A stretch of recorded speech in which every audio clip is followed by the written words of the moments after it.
the different aspects of karma. He already mentioned the importance of karma. Karma is very important to purify our mind. It is a step towards moksha. Without performing karma, we cannot purify our mind, our antakarana. So Bhagwan described the 5 factors which make karma possible. The adhishthanam tatha karta karanam cha prathak vidam vividhascha prathak cheshtaha daivam chevatra panchamam. In that 5 factors, karta is also there, very important factor. Again, Bhagwan talked about the 3 propellers of action, jnanam, neyam and parijñata. In that also karta is there. Then Bhagwan talked about the 3 karma sangraha, karanam, karma, karta iti. In that also karta is there. Then Bhagwan described jnanam, karma and karta of 3 types, sattvic, rajasic, tamasic. They are very important factors. Then Bhagwan described the 3 types of buddhi, which is also very important for a seeker, and 3 types of dhruti, that is also important. So now Bhagwan is describing the 3 types of sukham. See, all beings, they strive in their own ways, as per their own understanding, to gain happiness and to become free of sorrow. So that is the main reason behind all the actions which all the beings perform, to get rid of their sorrows and to gain happiness. But nobody gives much thought to what type of happiness are we seeking and where will we get that happiness. So here Bhagwan is beautifully analyzing that there are these 3 types of happiness in the world with respect to the gunas, sattvic, rajasic and tamasic. So when we perform actions, as a result of those actions, we experience this happiness. Though all this happiness are temporary, the sattvic happiness is gained when our antakarana becomes pure, and it also helps us to transcend antakarana and to recognize our own self and gain abidance in our own self. That self is of the nature of eternal happiness. It is the very swarupa of the self. In fact, all the happiness which we experience is the happiness of the self only, but gets contaminated with the gunas, and the happiness is not experienced in its full glory. So let us contemplate and try to understand what is this happiness. So Bhagwan described first the sattvic happiness. So let us chant again the verse number 36 and 37. Sukham tvidanim trividham Shruno me bharatarshabha abhyasadramate yatra dukkhantancha nigacchati यत्तदग्रे विषमिव परिणामे मृतोपमम् तत्सुखं सात्विकं प्रोक्तम् आत्मबुद्धिप्रसादजम्. Bhagavan says that now I will tell you about the three types of sukha. Sukham tu idanim trividam shruno me Bharatarshava. You listen carefully. So first Bhagavan described the sattvic sukha. He says that abhyasad ramate yatra. One revels in this sukha through abhyas, by constant repetition. One revels in this sukha. So constant practice to retain this sukha is also necessary.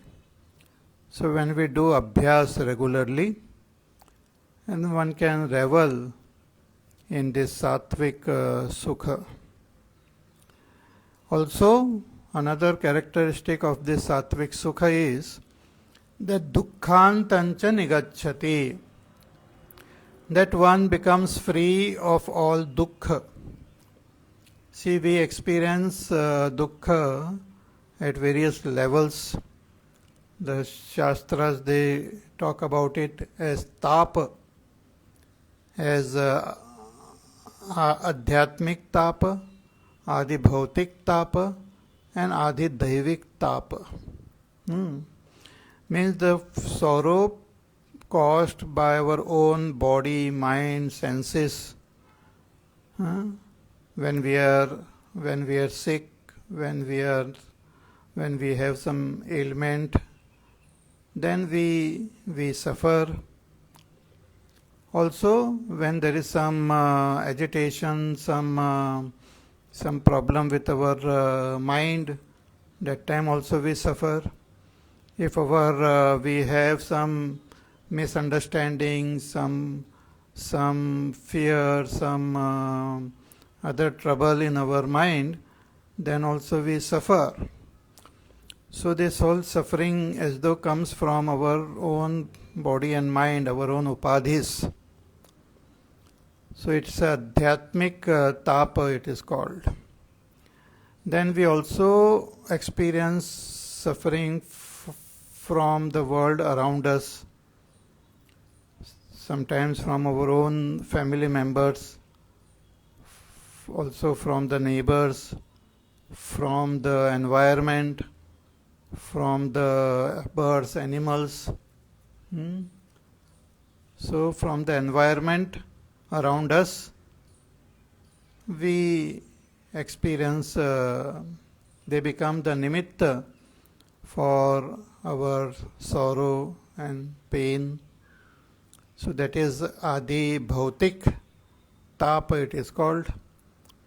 And then we also have suffering from some event happening at a cosmic or at a world level. Like now we have this pandemic going on, or if there is some famine, some war, or some too much of rain, flooding, earthquakes, volcanic eruptions, and all sorts of this type of events which causes suffering for many people together. That is called adi daivik tapa. So one strives to become free of this tapa by various means, which one should continue to put forth effort, whatever our duties are, to become free of this suffering. But sometimes even when things are normal, good, one experiences sorrow and pain. So in order to really get rid of all this suffering, we have to inculcate the sattvic sukha. Because when a person becomes deeply happy, then all the sorrows go away. He doesn't suffer. He might experience the pain, but there is no suffering. So dukkhantancha nigacchati. Through this sattvic sukha, all the end of all dukkha happens. So how does one gain this sattvic sukha? It is gained by the practice of our sadhana. When we do our spiritual sadhana, as Bhagwan has indicated, when we follow sincerely the path of karma yoga, when we do upasana, and when we gain vairagya and gain the knowledge, then slowly and steadily our antakarana becomes pure, clean. Here Bhagwan Shankaracharya ji, he writes कि यत् तत् सुखम अग्रे, अग्रे means पूर्वम, प्रथम सन्निपाते, ज्ञान वैराग्य ध्यान समाधि आरंभे, अत्यंत आयास पूर्वकत्वात् विषमिव dukkhatmakam bhavati. That in the beginning, when we begin our sadhana, when we pursue to attain jnana, vairagya, dhyana, samadhi, see, we have to gain proper understanding of our own self. That jnana is very important. Because when we gain knowledge, the right knowledge, then the antakarana becomes pure. There are various ways by which we can purify our antakarana. Through karma yoga, through upasana, through tirtha yatra, through dana, through tapas. But one of the most subtlest way of purifying and most effective way of purifying the antakarana is through jnanam, self-knowledge. In the 4th chapter also Bhagwan has said कि नहित ज्ञानेन सदृशम पवित्रमिह विद्यते, that there is no greater purifier than knowledge. See, we had seen before also, I had mentioned that what are the impurities? The impurities of the antakarana is our strong notion that I am the doer, I am the knower, and I am the enjoyer. And I then have this notion that I get the happiness in this world outside. When I interact with the world, I gain the happiness. Though the happiness is the very nature of our own self, but not knowing myself, I seek happiness in this world by performing actions. So all the time my attention is on the world. All the time my attention is in performing actions and experiencing the different pleasures in this world. So when the mind is active in this way, it gathers lot of impurities like raga, dvesha, likes, dislikes, anger, jealousies, pride.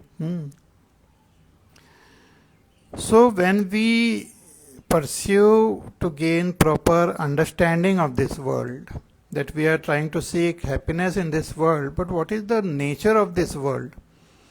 Is the world really capable of giving me happiness? Also, when I inquire to find out whether I, the real self, am I really the karta, am I the bhokta, am I the jnata?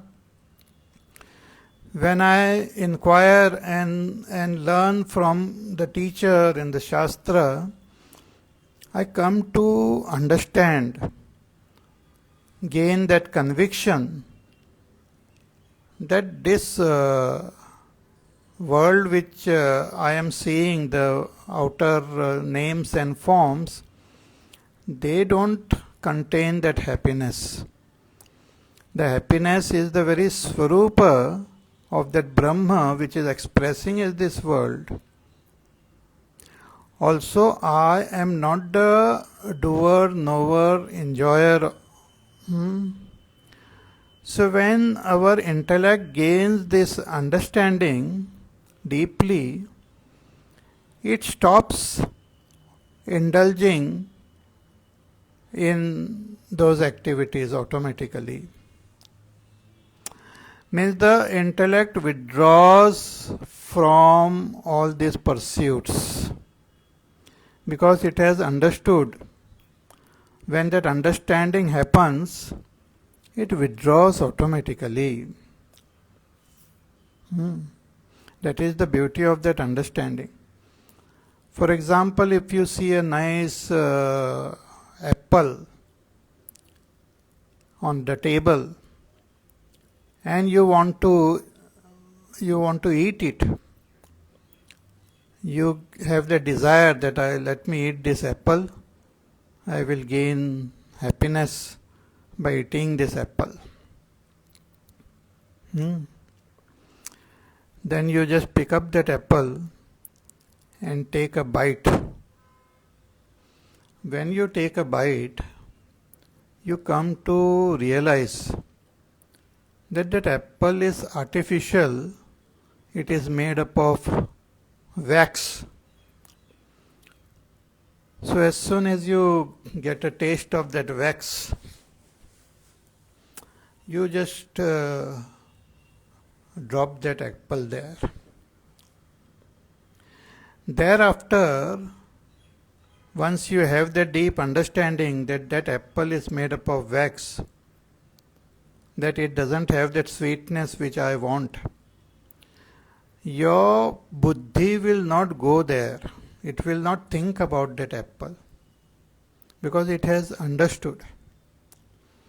Similarly, when we understand the nature of this world, the nature of the self, the mind will not go there. World will be there, but it will no longer disturb us. So Jnanam is a great way of purifying our antakarana. Also another thing accompanying or helping to gain this knowledge is Vairagya. When we think of the defects which we or the disturbance which we have to experience due to our interaction with the world, we gain Vairagya. Also when we contemplate and understand and distinguish between what exactly is the nature of this world, it is constantly changing. That Brahma alone is that changeless substratum. So when we can distinguish between that Nitya and Anitya, we gain Vairagya. It requires deep contemplation and understanding. Also with Jnana and Vairagya, we have to meditate, we have to do dhyana. First we can take help of the Shastra to do some dhyana upasana, which further purifies our mind, and then we can practice this samadhi, this nididhyasan, to gain that abidance in our own self. So all this practice of jnana, vairagya, dhyana, samadhi, arambhe, when we begin, It requires tremendous effort. Atyanta ayasa purvakatvat. Requires tremendous effort. It is not easy. Because we have been going on the path of pleasure from the beginningless time. We have never taken this journey within sincerely. Therefore, we are in this samsara from the beginningless time. We are caught up in this samsara. So, to take this inner journey towards our own supreme self is not easy. It requires tremendous energy. The sharirik energy as well as the emotional and intellectual energy and power is required to pursue this path. With the patience and with total faith and enthusiasm, without getting tired, without losing hope, to pursue this path required tremendous efforts, spiritual efforts. It is not just easily attained. So when we put forth this effort, in the beginning, it is so painful that it is experienced as though like poison only. And dukkhatmakam bhavati vishamiva. So this sattvic sukha ultimately we will gain, but in the beginning we don't get it. We don't get this sattvic sukha immediately. In the beginning, one experiences lots of effort and trouble, in the sense disturbance, because lot of effort is required. So dukkhatmakam bhavati. But if we continue on this path, as we gain knowledge, because when we walk this path, we will definitely gain knowledge little by little. If we go out in the rain and hold a vessel, the raindrops will fall in that vessel and the water will start getting accumulated. Similarly, when we do our Shravan and Manan, slowly and steadily, the understanding dawns, it gets accumulated. Things become more and more clear. Like all of you are listening to me for the past so many months. This Bhagavad Gita, many of you have been listening to me for past so many years. So as you listen, the understanding becomes more and more clear, more and more precise. It has to, because what I am speaking is the Shastra. So as we listen to this, our understanding becomes more and more clear. So we are progressing on the path of Jnanam. Also, as our understanding becomes clear, automatically Vairagya also happens. We gain Vairagya.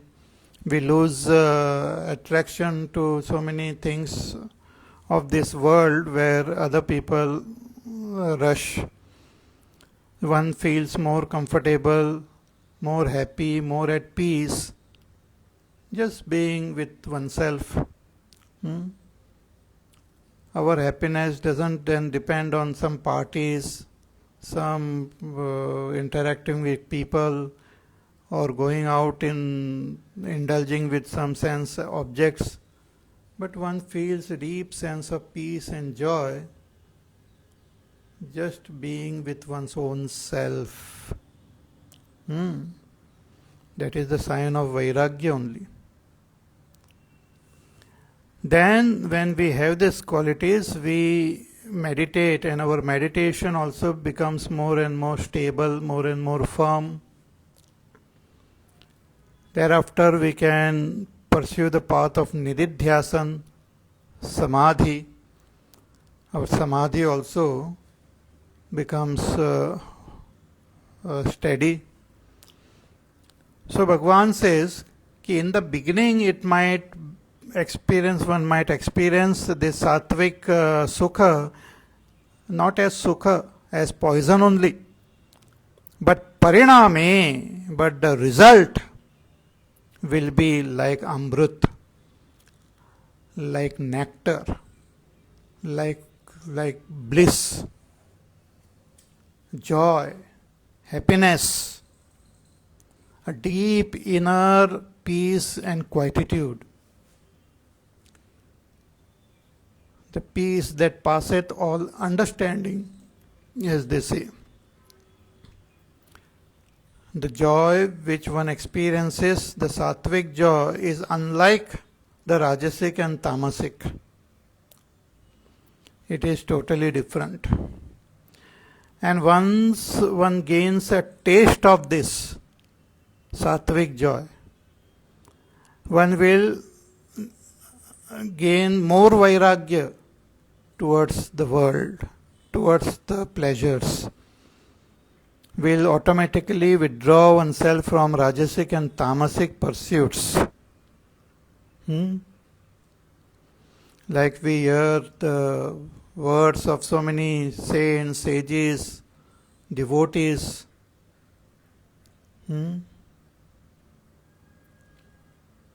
Like Mirabai, पायो जी मैंने राम रतन धन पायो. The joy which she gains in Bhagwan's bhakti cannot be compared with any of the worldly joys.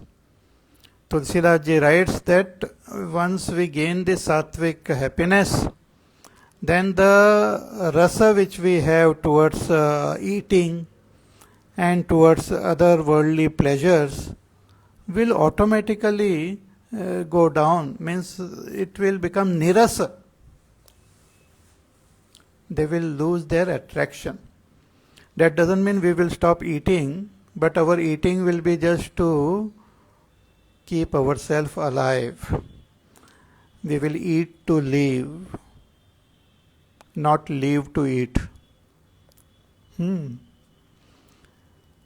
So the interaction with the world will be only to fulfill whatever duties are there. But our joy will not be in the world. Our joy will not be anywhere else. We have recognized that joy within us. So tat sukham sattvikam proktam. But from where does this joy comes? When we experience that sattvic sukha, from where is it coming? Because if we are experiencing it, it must be there somewhere. And here in sattvic sukha, there is no interaction with the objects. Means we can't say the objects are giving us joy, because no interaction with the object is required. Because only the purity of the antakarana is the main thing. So from where does this joy comes? So Bhagavan says a very important statement कि आत्मबुद्धि प्रसादजम तत्सुखम सात्विकम प्रोक्तम आत्मबुद्धि प्रकाशजम प्रसादजम. This joy is the result of prasad. What is this prasad? Atma Buddhi prasad. So what is this Atma Buddhi prasad? Born out of Atma Buddhi prasad. So what is this Atma Buddhi prasad? Shankaracharya ji writes in his commentary कि तत् सुखम सात्विकम प्रोक्तम विद्वद बिहि आत्मनोः बुद्धि आत्मबुद्धि ही. So this sattvic sukha is spoken about by the wise people. They say that it is born from Atma Buddhi Prasad. So what is Atma Buddhi? Atma Buddhi means Atmanaha Buddhi. The knowledge, awareness of our own self. Atma Buddhi is buddhi of our own self, understanding of our own self. This understanding of our self, prasado, that itself is the prasad. Why it is prasad? Because it purifies the antakarana. Bhagwan Shankaracharya ji writes कि नैर्मल्यम सलीलवत स्वच्छता. He says that the antakarana becomes nirmal, means pure, free from all mala, salilavat. Bhagwan Shankaracharya ji gives example of this water only. He says like pure crystal clear water. The antakarana becomes pure, and in this pure antakarana one experiences that joy. सलीलवत स्वच्छता ततो जातम आत्म बुद्धि प्रसादजम. आत्म विषया वा आत्म अवलंबना वा बुद्धि. The buddhi whose understanding is of the Atma, or buddhi which is dependent on the Atma, that buddhi becomes so nirmal that nirmalta of that buddhi itself is the like prasad which gives rise to this happiness. Atma avalambana va buddhi atma buddhi tat prasada prakarshat va jatam iti etat tasmat satvikam tat. This is the satvik sukha. Say again that supreme Brahma, Satyam Jnanam Anantam Brahma, which is that one supreme reality, is of the nature of pure existence, knowledge, it is infinite, and it is bliss.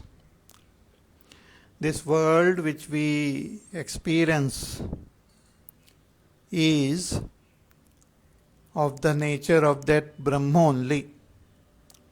The Brahma alone is seen as the world. Just as the gold alone is seen as the ornaments, in the same way Brahma alone is seen as the world. And even the one who is experiencing this world, I, the Jiva, I am also Brahma only. So, that one supreme Brahma alone expresses as the world and also as the experiencer of the world. Okay? So, this supreme Brahma, the first and the subtlest expression of that Brahma is in the form of buddhi. Say, Brahma by itself, there is no activity happening in that Brahma. There is no knowing, there is no doing, there is no experiencing, just a pure that existence alone. That existence alone expresses as buddhi. And this buddhi is a very interesting equipment. It's a knowing equipment. It's the upadhi of that Supreme, and with this upadhi of that Supreme, this buddhi, knowing, that activity of knowing happens.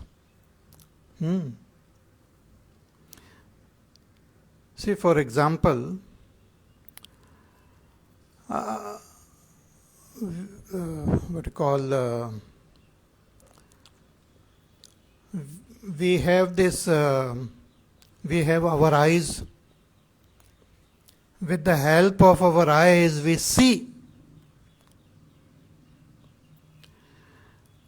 Eyes can see everything what is there in front of it. But the eyes cannot see itself. The eyes cannot see themselves.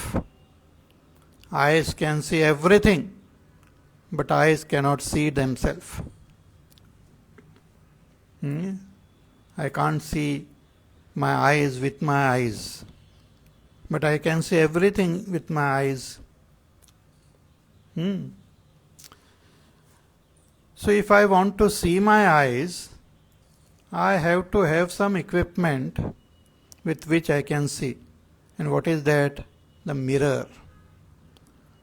Suppose I place a mirror in front of me and look, then I can see my eyes. Similarly, this Brahma is of the nature of knowledge, Satyam Jnanam Anantam Brahma. Because of the knowledge of Brahma, all the equipment also gets the ability to know. In the Kenopanishad, it is said, very beautiful mantra, कि यत् चक्षुषा न पश्यति येन चक्षुगंसि पश्यति तदेव ब्रह्म त्वं विद्धि नेदम यदिदम उपासते. The Rishi talks about the nature of Brahma. He says that Brahma is that because of which, which cannot be seen with these eyes, but because of which the eyes can see. Brahma is that which cannot be heard with the ears, but because of which the ears have the ability to hear. Brahma is that which cannot be comprehended by the mind, but it is that because of which the mind can comprehend, mind can know. So Brahma is Satyam Jnanam Anantam. That same Brahma is present in the entire world, is present in this body, mind, intellect. And that Brahma is experienced through our buddhi. Buddhi is like a mirror in which we can experience the presence of Brahma. Buddhi is like a mirror in which we can experience the presence of Brahma.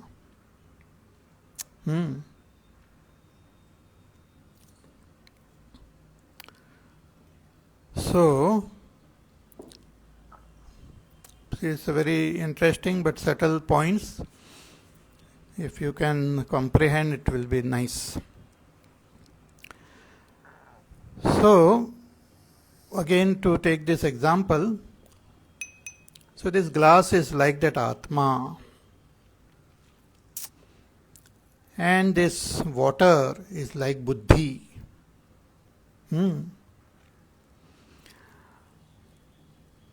So in this water, there is this reflection of that glass also. The glass also gets reflected in this water. And means the self gets reflected in our buddhi, because the presence of self is there in our buddhi. So the self is experienced in our buddhi as I am, मैं हूँ, aham asmi. See, in Brihadaranyaka Upanishad, it is described that when Prajapati, the firstborn, was born, he was he alone was there, no one else was there, and nothing else was there. So he got frightened. Then he contemplated for some time, and he experienced himself as I am, aham asmi. That I am.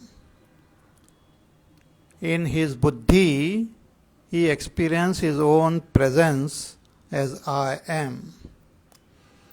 And therefore the Upanishad says that all beings thereafter, they know themselves as I am. First they talk about themselves as I am, and thereafter they mention whatever names they have. I am Somadatta, I am Devadatta. In that way, but first they say I am. That I am is the expression of that Brahma in this buddhi. A subtlest expression of Brahma in the buddhi. Aham asmi. It's a vritti in the buddhi, a very subtle vritti. The very presence of that pure buddhi gives rise to that vritti, I am. And whatever other vrittis which come of the world, that is also experienced in that buddhi. So suppose, with the help of this buddhi, with the help of the mind, the intellect, and the senses, we see an object in this world. Let us say an object is there.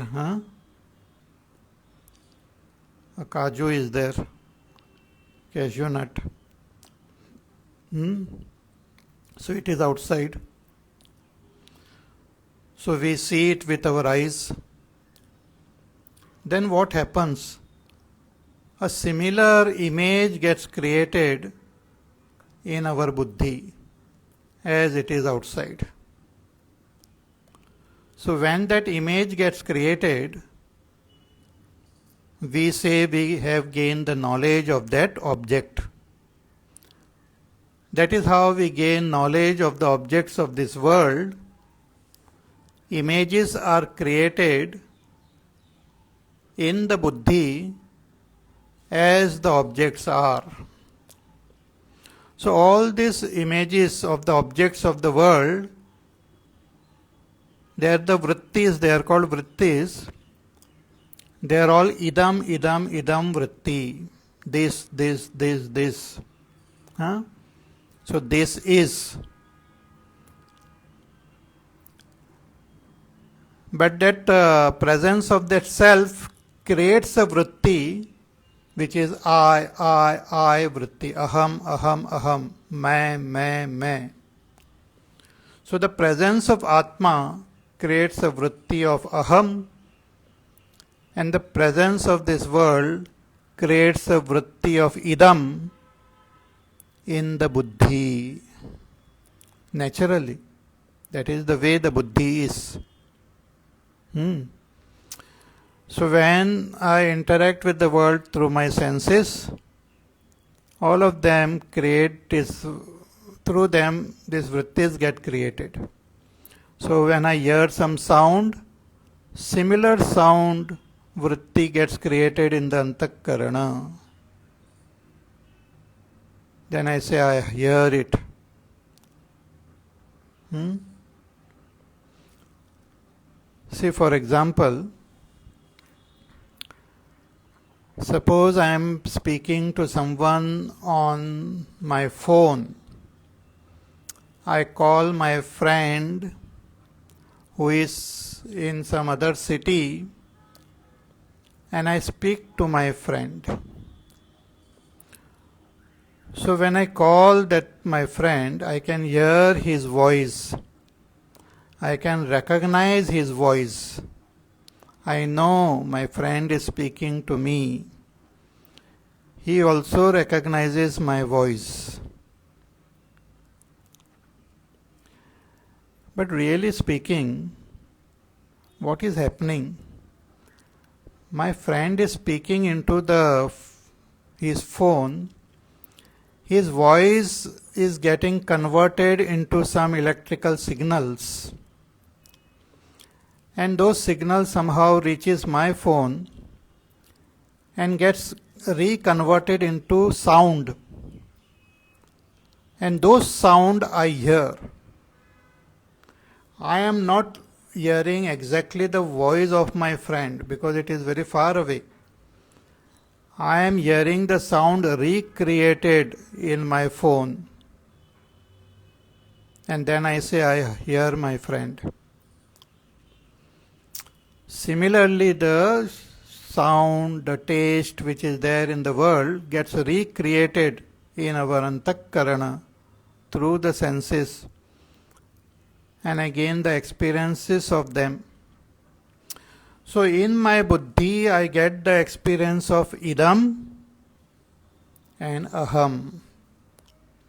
But that aham is that atma which is constantly there. That atma doesn't change. The atma is all the time there, changelessly, without undergoing any modification.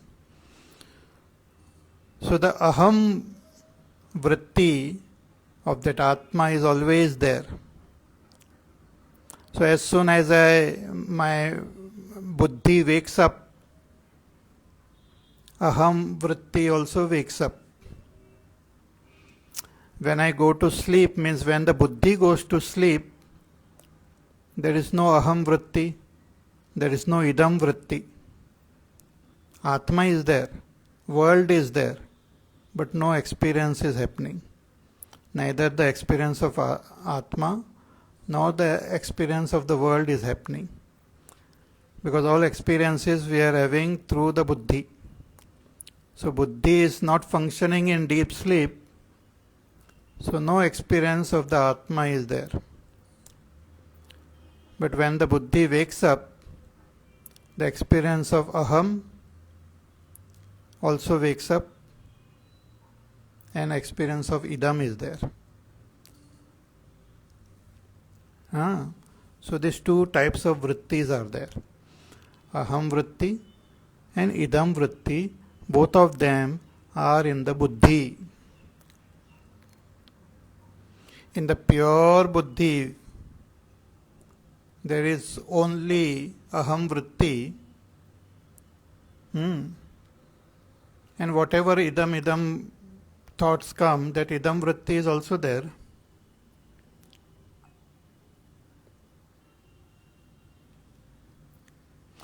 So aham vritti is different and idam vritti is different. Aham vritti is of the Atma and idam vritti is of the world. But when I don't know myself properly, I get mixed up with these vrittis. I consider the aham as one of the idam only. I think that aham vritti belongs to the body. I think aham vritti belongs to the senses. I think aham vritti belongs to the mind. It doesn't belong to them, it belongs to Atma. But because of misunderstanding, I associate this aham vritti with the body, mind, senses and considers them as I. That is called adhyas. And that is the impurity of the antakarana. But when I gain that knowledge of myself more and more clearly, I can separate the aham vritti from the idam vritti. I can understand that this aham vritti is different, idam vritti is different. When this distinction happens, I experience my own self more and more clearly as aham, aham, aham. Still it is a vritti only, but that vritti is experienced more and more vividly. Aham, aham, aham asmi. More and more the buddhi understands that this aham belongs to Atma. It doesn't belong to the body, to the mind, to the senses or any objects of this world. So the more and more the clarity comes of that aham, that is called Atma Buddhi.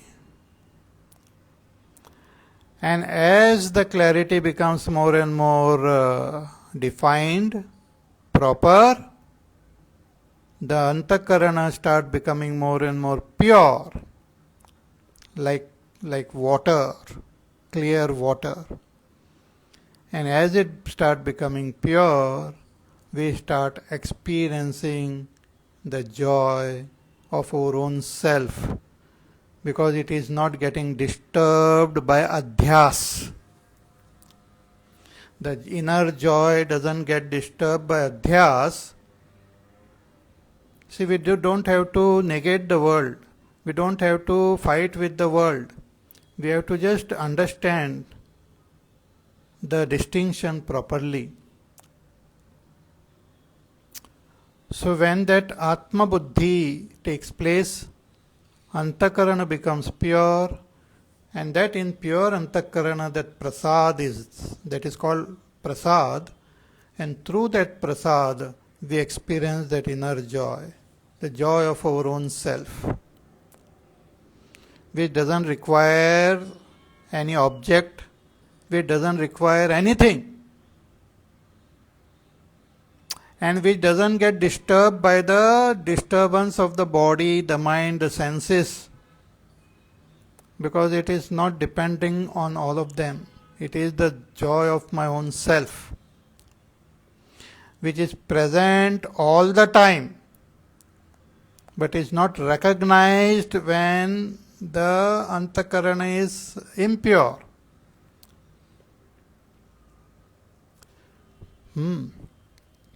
So that is the Atma Buddhi Prasad Jam. Jam means born from Atma Buddhi Prasad. Aham, aham, aham.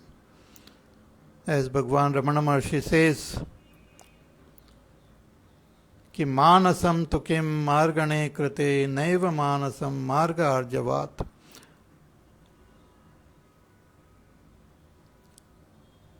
कि inquire and find out what is this I, and gain abidance in this I.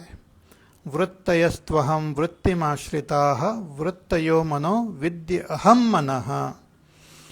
So when we find out, we see in this antakarana two types of vrittis, aham vritti and idam vritti. They have got mixed up because of misunderstanding. Aham vritti belongs to Atma and idam vritti belongs to the world. But they have got mixed up. That mixing up is called adhyas. In Adhyas Bhashya, Bhagwan Shankaracharya ji explains this very beautifully. Aham vritti, he calls it asmat pratyaya. Idam vritti, he calls it yushmat pratyaya. So yushmat ashmat pratyaya gocharayoho vishay vishayinoho tamaprakashavat viruddhasvabhavayoho itara bhavanupapattau siddhayam tad dharmanamapi sutaram itara bhava anupapattihi. Bhagwan says that this asmat this Atma is recognized by Asmat Pratyaya. Asmat Pratyaya Gochara. See, Atma is subtle, it is beyond all comprehension. But by Bhagwan's grace, in our buddhi, we recognize that Atma as Aham, Aham, Aham. And we recognize this world, we recognize our Sharira, we recognize our Mana, everything as Idam, Idam, Idam Vritti. But both of them are different. Their natures are different, their qualities are different, like light and darkness. But due to ignorance, we have superimposed one on the other. Means we mistake one for the other. That's called adhyas. And this adhyas itself is the impurity of our antakarana. So through proper vivek and through proper contemplation and knowledge, when we become free of this adhyas, the antakarana becomes pure. And in that pure antakarana, we experience the sattvic joy.